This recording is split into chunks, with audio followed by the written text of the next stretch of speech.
Cette vidéo fait le point sur la citoyenneté athénienne et son rapport à la démocratie au 5e siècle avant Jésus-Christ.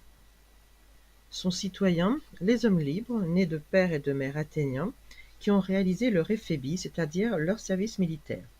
Les 40 000 citoyens ont des devoirs. Ils payent l'impôt, remplissent des charges publiques, on a vu le rôle des chorèges dans le théâtre, ils doivent défendre leur patrie. La fonction de chacun dépend d'ailleurs de sa richesse.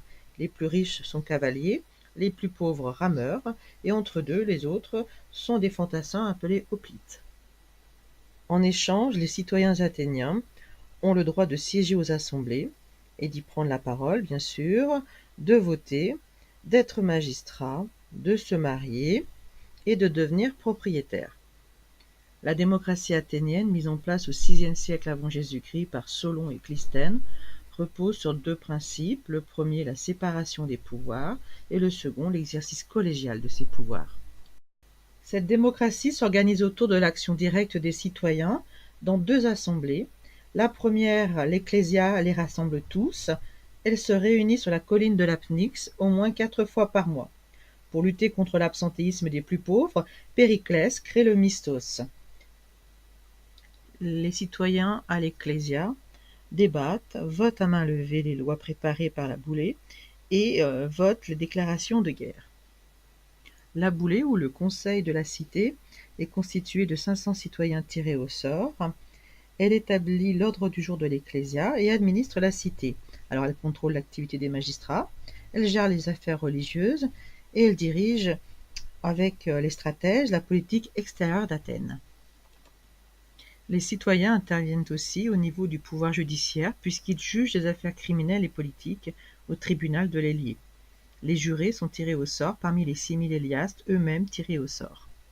Le pouvoir exécutif est confié à 10 archontes tirés au sort parmi les volontaires issus des familles les plus riches, ainsi qu'à 10 stratèges qui commandent l'armée et la flotte. Ceux-ci sont élus et peuvent se faire réélire. Le poids des archontes se réduit au profit des stratèges qui dominent la vie politique au 5e siècle avant Jésus-Christ. Les espaces civiques sont nombreux dans la cité. On compte donc l'Apnyx, l'Aréopage, la Boulée, et puis donc une place au pied de l'acropole qui s'appelle l'Agora, sur laquelle le gouvernement et les magistrats délibèrent. Les citoyens s'y réunissent une fois par an pour évaluer justement le travail de ces magistrats. Tous ces droits et devoirs distinguent les citoyens des non-citoyens, qui sont les plus nombreux, qui rassemblent 260 000 personnes environ, autour des femmes, des métèques et des esclaves. Les Athéniennes ne participent pas à la vie politique, mais sont cependant indispensables puisqu'elles transmettent la citoyenneté. Elles sont chargées en outre de certaines fonctions religieuses. Elles vivent sous l'autorité d'un tuteur. Elles ont pour mission de s'occuper des enfants, des tâches domestiques et de superviser le travail des esclaves. Les métèques sont des individus libres, étrangers à la cité, mais autorisés à y résider à condition de verser une somme d'argent à celle-ci et de trouver un citoyen qui peut se porter garant pour eux. Les esclaves sont totalement exclus de la vie civique et n'ont aucun droit, ce sont des biens matériels. On estime qu'un habitant sur 2 est un esclave à Athènes. La démocratie ne fait pas l'unanimité tout au long des 5e et 4e siècles avant Jésus-Christ. Elle est critiquée par certains philosophes comme Platon, Aristote ou Aristophane. Elle disparaît en -322 lorsque la cité d'Athènes se soumet aux Macédoniens.